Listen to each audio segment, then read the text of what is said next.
Many people think that after a supervolcanic or supervolcanic eruption occurs, the next will not happen again. However, after a super eruption once or even twice in the past, usually the next eruption will not be as big as the previous one. Scientists have identified only 42 eruptions that have a volcanic explosivity index, VEI, rating of 7 to 8 in the past 36 million years.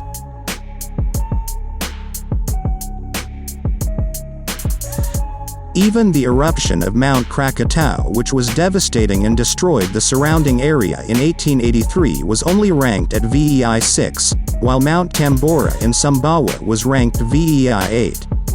According to the United States Geological Survey, USGS, a volcano is considered super if had at least one explosion that released more than 240 cubic miles of material. The eruption was rated in magnitude 8, the highest rating on the common VEI index for measuring the explosive power of eruptions.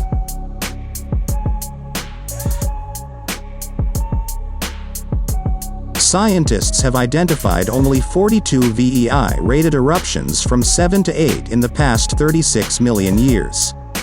With a violent eruption, the effects range from an avalanche of hot rock and gas flowing down the flanks of a volcano to global climate change. The impact can also be in the form of starvation and death due to crop failure.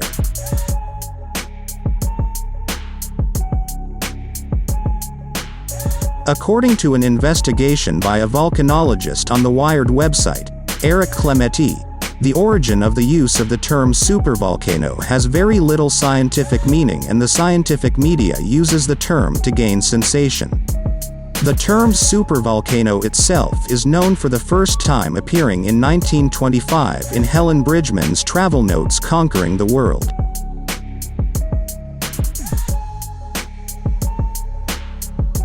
In the late 1900s, the term began to rise after the BBC Horizon program launched a documentary called 2000 Supervolcanoes and was later supported by a 2005 documentary made by the BBC and the Discovery Channel about the now famous Yellowstone supervolcano.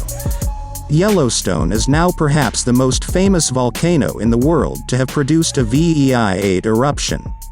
Yellowstone is known to have erupted 3 times with very large eruptions in its history.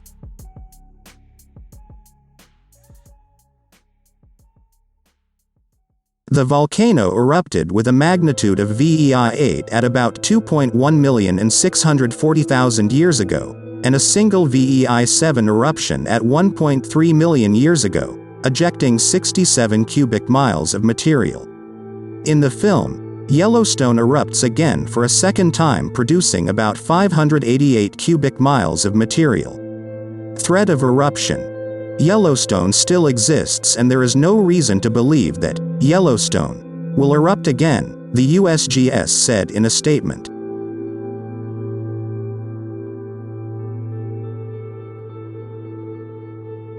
Yellowstone's currently lurking molten magma is estimated to be between 5 and 15%. Each eruption usually requires at least 50% of the magma to thicken. In that condition, the eruption that may occur is in the form of bursts of molten rock lava that slowly flows. Meanwhile, the National Geographic page says there are many supervolcanoes around the world besides Yellowstone, such as Long Valley in California, Ira Caldera in Japan, Toba in Indonesia, and Taupo in New Zealand.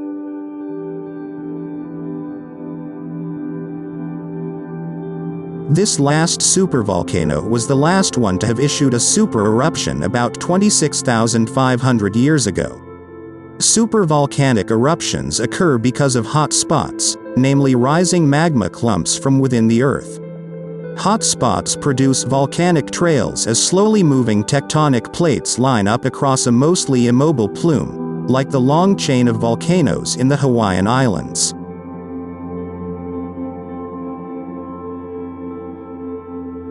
The Toba supervolcano forms along a subduction zone where one tectonic plate falls under another. As descending land sinks deep underground, temperature and pressure rise, forcing water out of the rock. The water reduces the melting point of the overlying rock, forming magma that could trigger future eruptions.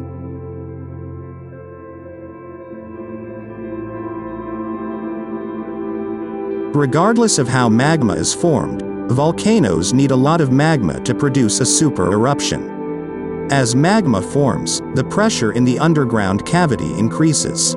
Super eruptions require a lot of pressure to actually throw large pockets of molten rock through the surface.